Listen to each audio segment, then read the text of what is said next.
Hello, and welcome to my video. We're going to be talking about right brain contributions to language function. Okay, so this video is going to be organized in the following way.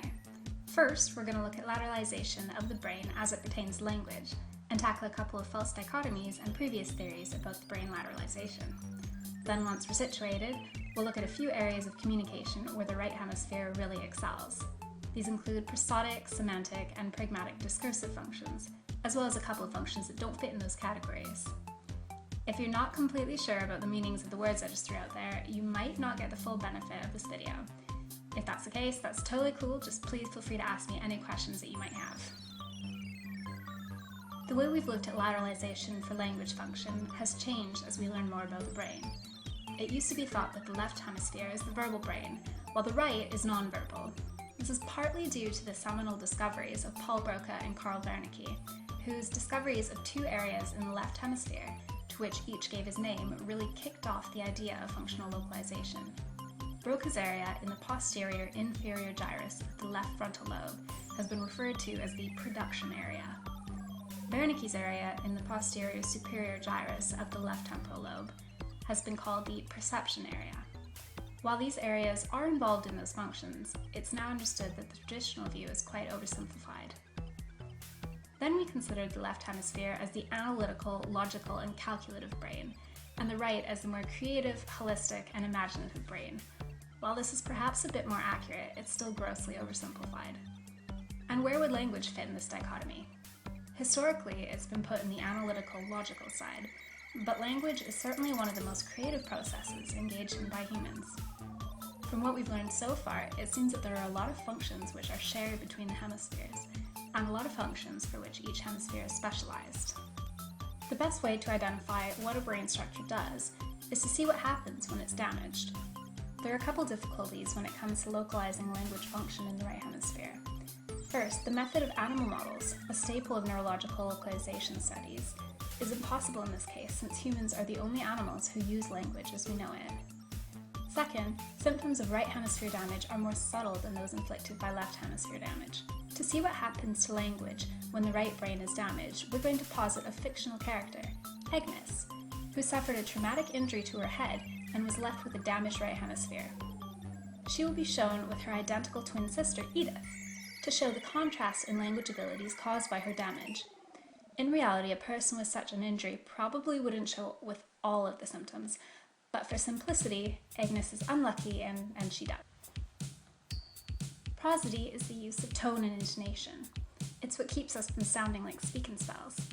Prosody can be extralinguistic, like music, or linguistic, a part of speech. Linguistic prosody can be grammatical, such as in tone languages like Cantonese, or affective. Affective prosody is the manipulation of tone and intonation to express emotion or add emphasis. A person with right hemispheric brain damage may be unable to produce or perceive affective prosody. This is a condition called aprosidia. Thanks so much for the birthday party. I really enjoyed myself. Agnes feels happy, but she doesn't sound happy. I'm not mad. Oh, okay. Agnes doesn't realize that her sister is probably mad after all. People with aprosidia have no trouble interpreting words that have emotional content, just the tone that we use to convey emotion. Data from scans of people with aprosidia have shown us that the right inferior frontolateral areas are of crucial importance to using and understanding affective prosody, especially the inferior frontal gyrus, inferior precentral sulcus, and anterior superior temporal areas. But it might not be an on-off prosodic switch. It might instead be ability to modulate. Depending on the location of damage, prosodic production is affected in different ways. While damage to the anterior right hemisphere can lead to flat affect, damage to centrally located right hemisphere structures can lead to exaggerated speech prosody.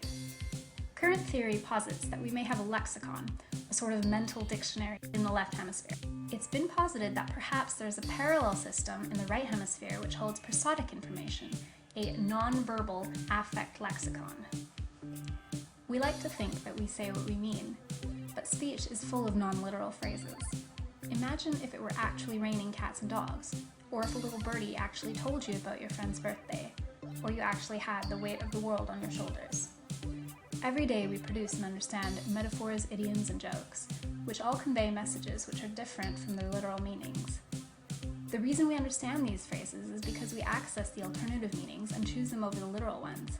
This uses your right hemisphere, including your prefrontal cortex, medial and superior temporal gyri, inferior frontal gyrus, insula, and superior temporal sulcus. A crucial reason that we have non-literal language is because our words have shades of meaning. Consider your favorite curse word. Think of all the different contexts you could use it in.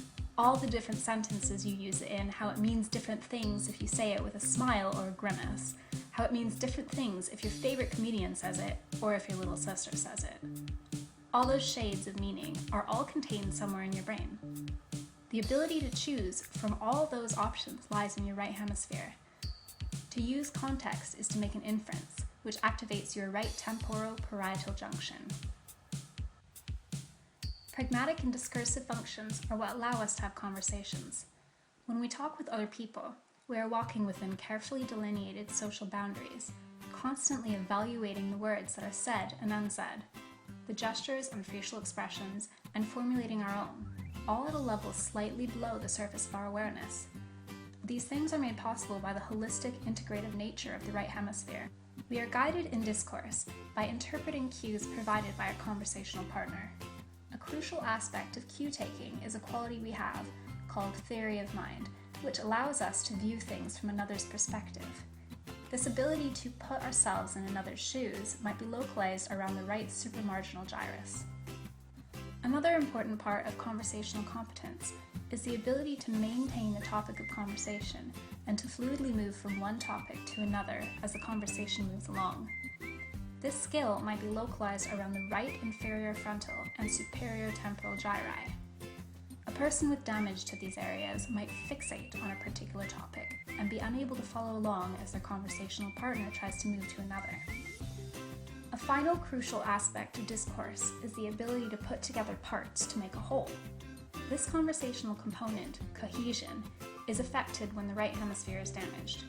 This includes temporal sequencing and making references to things that were mentioned previously. The resulting speech seems disjointed and confusing. The way we navigate discourse is reminiscent of the way we navigate physical space. We use checkpoints and preconceived pathways. In fact, there are areas characteristically activated during spatial navigation, which also light up during discourse. A final, quite amazing ability which the right hemisphere may possess, at least when you're young, is to take over some left lateralized language functions. This is a demonstration of the right brain's characteristic flexibility.